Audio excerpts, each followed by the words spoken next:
Oi, como vai? Meu nome é Gisele, eu sou mestre em psicologia e esse é um canal de psicologia fenomenológica existencial.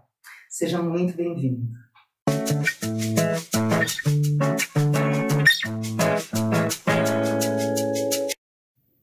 Eu sentei para escrever esse episódio e a minha ideia inicial era falar um pouco de como a vida pode ser absurda e como a gente precisa se revoltar com ela para que as coisas se movimentem. Essa é a ideia de base do pensamento do Camus.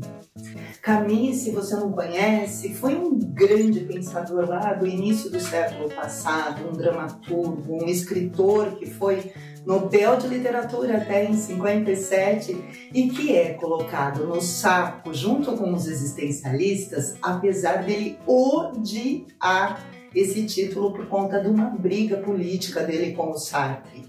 O pensamento dele vai girar em torno de dois grandes temas, o do absurdo e o da revolta, que são duas coisas que têm muito a ver com o sentimento que surge quando a gente se depara com situações inexplicáveis e totalmente sem lógica para nós. Como, por exemplo, no caso desse monte de injustiça que a gente vê acontecer por aí, você fala, cara, que absurdo, né?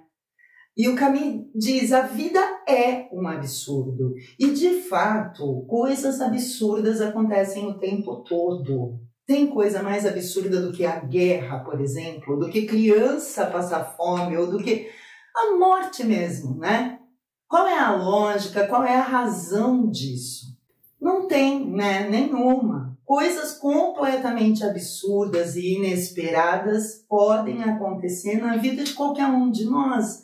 E elas acontecem porque, por si só, sendo absurda, a vida não tem sentido nenhum. Nós é que, conforme vamos vivendo, vamos dando um sentido para ela. E para o Camus, ter consciência dessa falta de sentido, do absurdo que é a nossa condição humana, é a melhor forma que a gente tem para viver. Porque, do ponto de vista dele, é na busca de tentar entender, de tentar dar clareza para esses absurdos, que a pessoa vai se sentir desafiada para transcender aquela situação. É na revolta que ela vai se mexer. Então, assim, resumo da ópera.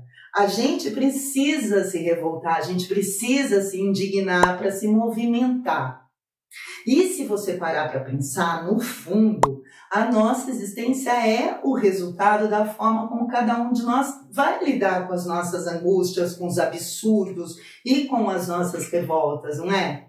Você pode fugir da sua angústia e tentar viver alienado de si mesmo, né? Sendo sempre para os outros uma vida toda, ou você pode se dispor a encarar, a enfrentar com coragem os seus sofrimentos e mudar, de repente, o rumo todo da sua história.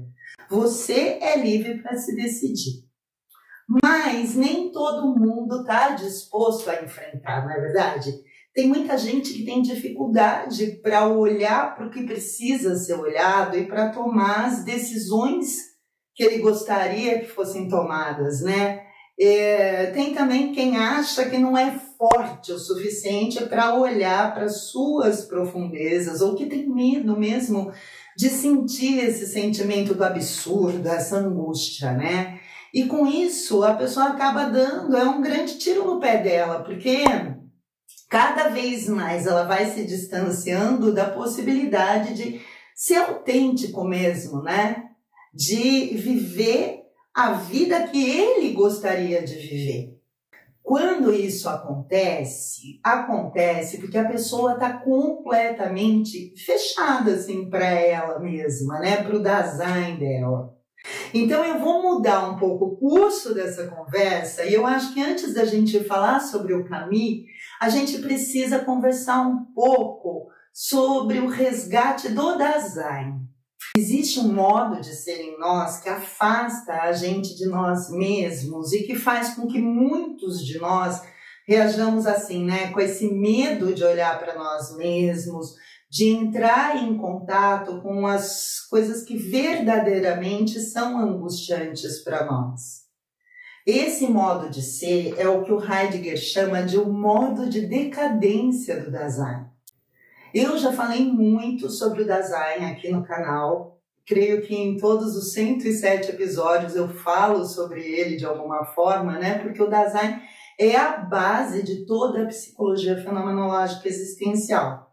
Se você ainda não conhece, eu sugiro que você assista aos episódios onde eu falo mais especificamente sobre ele para você me entender melhor. Mas, fundamentalmente, o Dasein, o nosso ser no mundo, é aquela pessoa que pensa na e sobre a própria vida. É aquele ser que se preocupa com ele mesmo, não de uma forma egoísta, narcisista. Ele é aquele ser consciente de que a existência dele, essa coisa que ele tem entre a vida e a morte, é tudo o que ele tem. Independentemente dele ter fé numa vida pós-morte ou não, tá? A questão primordial do Dasein é que ele sabe que a morte é iminente, que ela pode acontecer a qualquer momento. E é na angústia que essa certeza causa que ele vai encontrar força para continuar, porque ele passa a valorizar muito esse tempo que ele tem.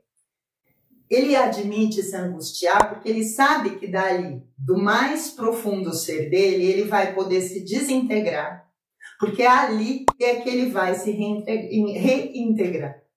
Ele vai poder, na intimidade dele com ele mesmo, se revoltar e se desesperar diante da história, diante do absurdo, para daí ele poder se destinar, aí sim, a viver da melhor forma possível.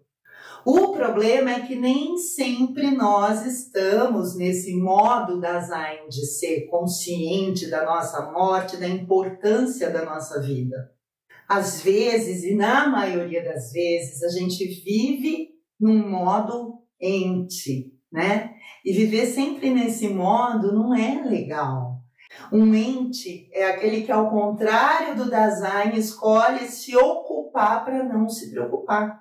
Porque ele é o Dasein que se perdeu, né? E passou a ser o que os outros determinaram que ele seja. Por isso que a gente diz que o ente é a decadência do Dasein. Porque o ente é o Dasein que decai da graça de poder ser si mesmo. Enquanto o Dasein é uma luz que ilumina, né, a si próprio, aos outros e os espaços em que ele atua, o ente é uma coisa sem luz, insípida, amorfa. O problema desse modo de ser ente é que o ente ele não é um ser total, ele não é integrado. Na verdade, ele se recusa a ver o todo, né? Ele fica em busca de uma vida totalmente positiva, não posso sofrer, não posso chorar, não posso me angustiar. E com isso, ele anula o mais rápido possível qualquer sinal que possa indicar que a vida dele precisa ser reconfigurada na base, entende? O que acontece é que nós somos integralmente positivos e negativos. A gente é positividade, mas a gente também é negatividade. Como é que eu posso ser um todo e me integrar se eu olhar só para um lado de mim? É só na consciência do todo que uma pessoa vai poder ter condições plenas, né, de se perguntar o que ela pode fazer com a vida dela. É só a partir dessa tomada de consciência é que ela vai ter condições de tomar resoluções precursoras para que a existência dela seja de fato significativa, para que tome um sentido que seja válido para essa pessoa. A notícia boa é que o Dasein vive em cada ente. Ele só está ali escondidinho, abafado, né? Perdido nessa nossa pressa de todo dia, nessas nossas ocupações, nas demandas, né, do mundo. Tanto ele está vivo que às vezes ele te chama. Você é que se recusa a ouvir. É aquela tua vozinha, sabe, que te diz: e aí, José? E agora, José? O que você está fazendo aí com a tua vida? Sabe? Se você se dispuser a ouvir o que esse chamado tem a dizer, ao invés de fugir dele e se permitir se revoltar com o absurdo, só por essa atitude, para com você mesmo, você já está começando a se libertar o seu Dasein. A partir daí, o que você pode fazer é encontrar a sua verdade e se engajar com um projeto que seja grande, que seja maior do que você e se esforçar para que a sua verdade, o seu poder ser, o seu cuidado e o seu respeito por você mesmo prevaleça na sua existência. Voltando para o caminho lá do começo dessa conversa, né? Apesar dele tomar uma via diferente dessa do Dasein, ele concorda e sugere que a gente precisa deixar de achar que a gente pode ser que nem Deus, sabe? Viver num Olimpo, num mundo onde nunca vai existir dor, nunca vai existir sofrimento. O que ele diz, e é lindo, é que entrar no mundo irrisório dos deuses é perder para sempre a mais pura das alegrias, que é sentir e sentir sobre essa terra. E não é. E ainda, para completar, ele diz: sentir sua vida, sentir sua revolta, sua liberdade o máximo possível é viver. Você tem sido todo ou você tem fugido de você mesmo? Até quando? Até quando, José? Fica essa reflexão para você. A vida é absurda, coisas absurdas acontecem, mas ela também pode ser absurdamente boa e muito honesta, se você se permitir. É isso que eu tenho para dizer. Um beijo grande, boa semana, até a próxima. Tchau!